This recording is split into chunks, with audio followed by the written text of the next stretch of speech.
Hey guys, welcome back to the channel. This is Ryan, 5-year expat here in Africa. Come join me as I walk through the village here. Yeah, this is just a typical thing that I see every day. Dirt roads. It's like a town, but in a jungle. So today I want to talk about some experiences that I've had in Africa that I think will help me in life and will definitely help me when I'm not living in Africa. So when I first came to Uganda, I hired somebody actually to help me find a place to live, to teach me the ins and outs of how to do the simplest things like take a boda from point A to B, how to buy food. I mean, just things that you take for granted in your everyday life in your home country. I had to relearn everything, how to do it here in Uganda. You might think it's easy, but it's not. You'll be very confused and you'll get ripped off and you have a lot of trouble. So I basically paid this person to teach me everything and also to help me find a place to live. Because when I first got to Uganda, I was staying in a hotel and paying a lot of money every night. So after a long day of looking at apartments and houses, we went back to her house where her mom had made dinner for us. And I had dinner with her and her family. And we're sitting down and we're eating some very local Ugandan food. I mean, just simple stuff like rice and vegetables and yam and cassava. Typical Ugandan food, just kind of bland and not very tasty, but that's how they live out here. Very simple. It's a good diet, by the way. Keeps you healthy. No additives, no sugar, no unhealthy food. So we're sitting there on the floor eating dinner with our hands. It was a very nice experience. And then out of the corner of my eye, I see something dart through the kitchen and into where the Tupperware and the glasses were. And it was a rat. And I was just horrified and surprised and shocked at the same time. And I told the girl and her mom, I said, you got a mouse in your kitchen. They kind of glanced back and then they just looked back at their food again and continued eating like it was no big deal. And I just couldn't believe their reaction. And I said, it's this could be dangerous for you. The rat can spread some disease. It can get on your dishes, and you accidentally eat it, and you can get sick. And the girl said, yeah, well, you're right. You're right about that. But she didn't offer any kind of solution for her own situation. So that was my first few weeks in Uganda. But as I lived here over the years, I've seen that it's almost impossible to keep rats and mice out of your living space. It's quite common. I saw it in every place that I've lived. And even when I go to other people's houses to see a rat or a mouse in a shop, in a restaurant, in somebody's house, it's quite common. And I've just gotten used to it. However, I did find a really good solution that most Ugandans don't know about, how to deal with rats and mice in your house, and that's dogs. Once I taught my dogs the word mouse, they would come inside, I would say, mouse, get the mouse, and I would point to where I last saw the mouse, and they would hunt that sucker, and they would find it, and they would catch it. And they got so good at it that rats and mice were no longer even coming into the house. They would kill them before they even got to the house. Once in a while, a big rat would get in and we'd have a big hunt. And no rat ever survived, unfortunately. There was one that survived. There was a big storm one morning and I went to the toilet to take a dump. I'm about to sit down on the toilet and I see something out of the corner of my eye squiggling around in the toilet water. I looked in there and there was a big rat coming up through the toilet pipe into the toilet, but he couldn't climb out of the toilet. His head was just sticking out of the water. Looked like he had been there, probably gotten washed up from the septic tank. And it looked like he had just been stranded there for the last few hours. The poor guy didn't have any energy.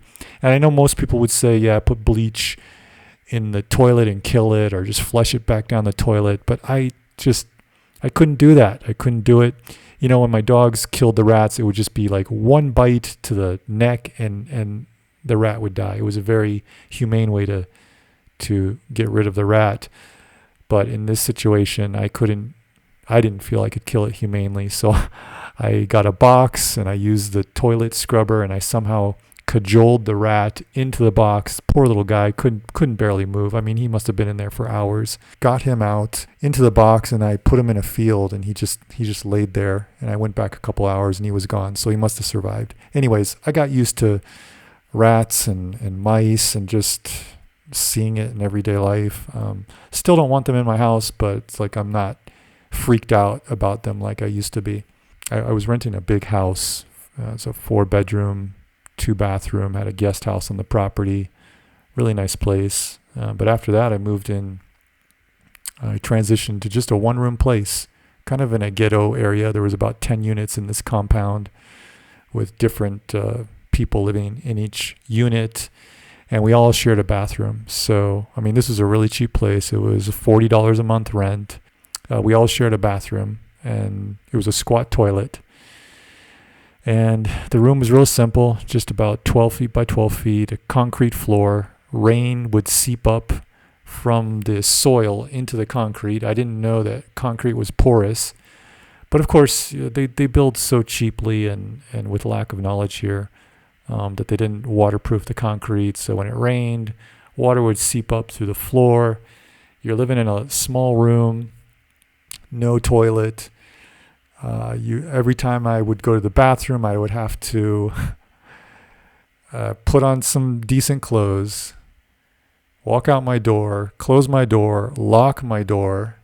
Then I needed the key to the public bathroom. I would go there, unlock that lock, go inside, close the door, do what I need to do, take a shower, go to the bathroom.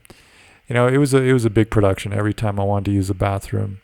And it was terrible when I got sick. I would just sometimes just use a basin, you know, like when I was sick, when I got food poisoning, I would just vomit, have diarrhea in a basin. Sorry for the graphic nature of this story, but that was part of my life here. Getting sick, living in a 12 by 12 room with a porous concrete floor, you know, having food poisoning, vomiting, diarrhea every 10 minutes. I mean, it was an experience.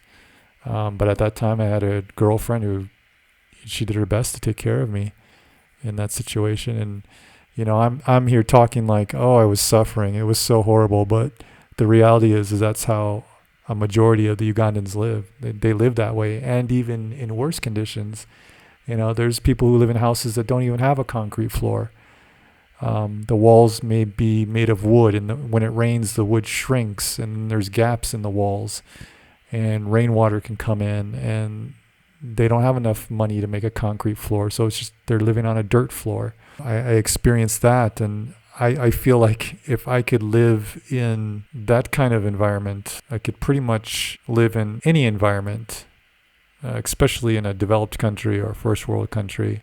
I think if you can stand and tolerate kind of the toughest things in life, after you go through that, life is a breeze. There was another time where I was living out in the bush, you know, very rural place. I had to stay with a family for a couple weeks to take care of some business. They lived in a place where there was no electricity, no running water, and no sewage. They had an outhouse, and to take a shower, you know, we'd either have to use rainwater that they collected. If they didn't have rainwater, then the kids would go to a well and pump water from a well into big jerry cans. And those jerry cans get really heavy when they're full. And the kids haul these things back to the house, and then you pour water in a basin. And you go to the outhouse, and there's a little concrete floor with a drain, and you just pour cold water over yourself. And at the end of the day, after living out in the bush, believe me, you are dirty everywhere. You feel sweaty. You can feel the dirt on you. You just feel disgusting.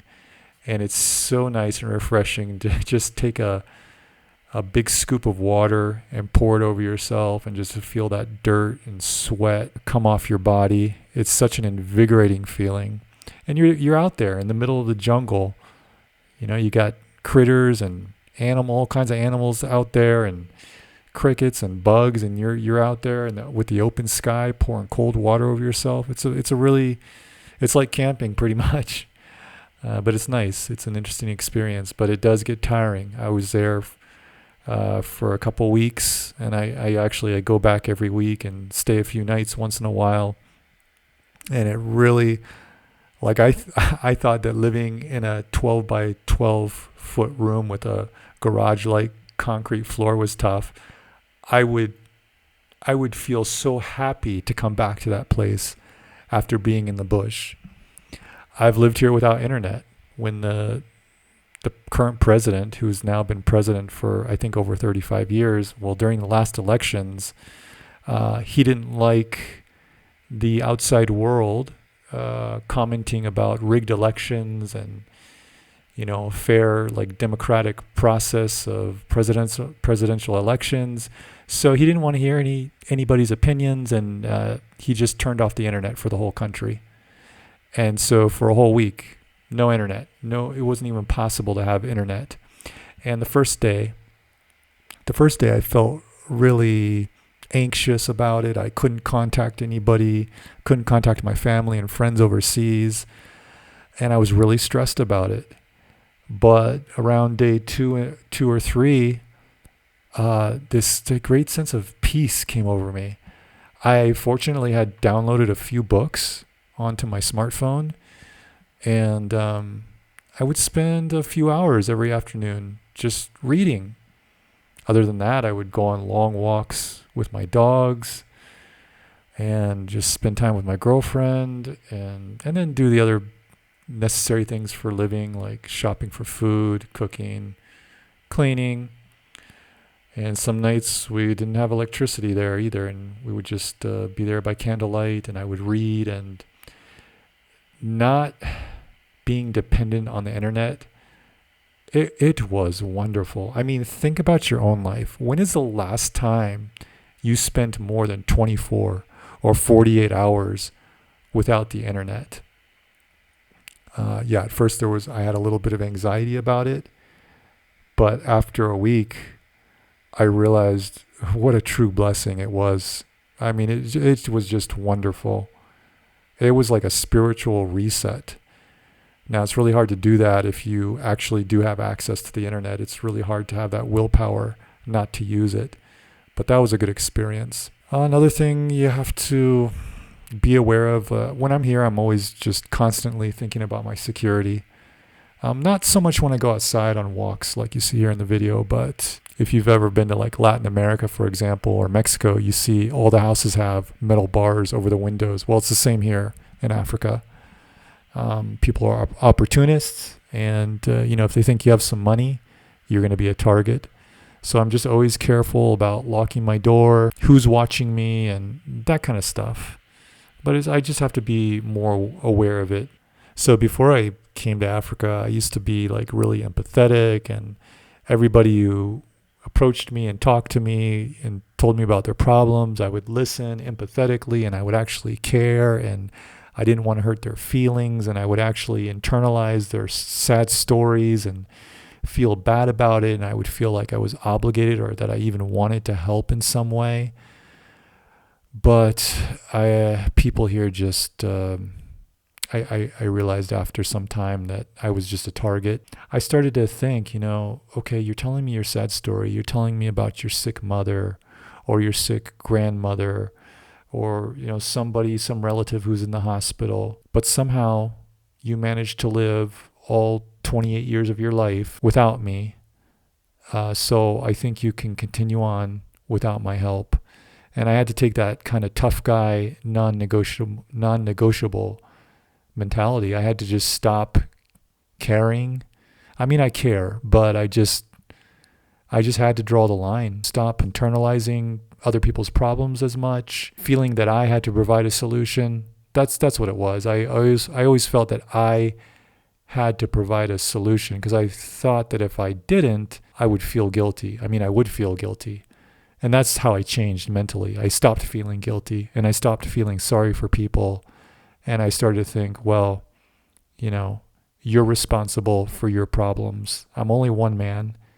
And first of all, I've got to help myself, and I've got to survive here.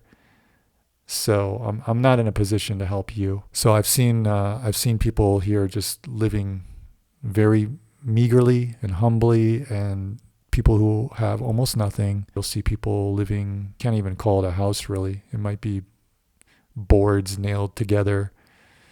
A place that looks like it was built by a 12-year-old, dirt floor. You'll see families living on literally a couple dollars a day. Kids wearing raggedy clothes, secondhand clothes, no shoes. But somehow they persevere. When I go back to my home country and I see homeless people or people begging me for money, I can't feel sorry for them. I can't. I feel sorry for the people here in Uganda because there's very little opportunity. There's very little help from the government. If you're poor here, you're on your own. Your family might help you out if they can, but usually they can't. You really got to take on all the burdens of the world by yourself. But in developed countries, as long as you're staying off drugs, you don't have a mental illness, you have your mind, your arms and your legs, you can work. There are programs, there's government assistance, there's ways out.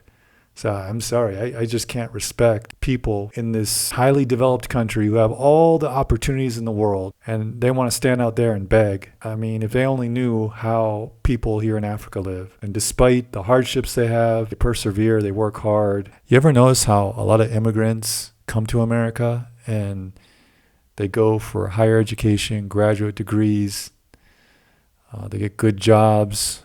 A lot of them come and they pool their money together from their family and they start businesses and they do well here. And that's because they know what's back home, whatever country they came from, whatever third world country they came from. All they can see is opportunity. And then you have these fat, lazy, taking everything for granted Americans. Their families have been here for years and generations, and all they do is complain and see how the system is against them. I bet if they spent a year or 5 years in Africa, they'd have a different view too.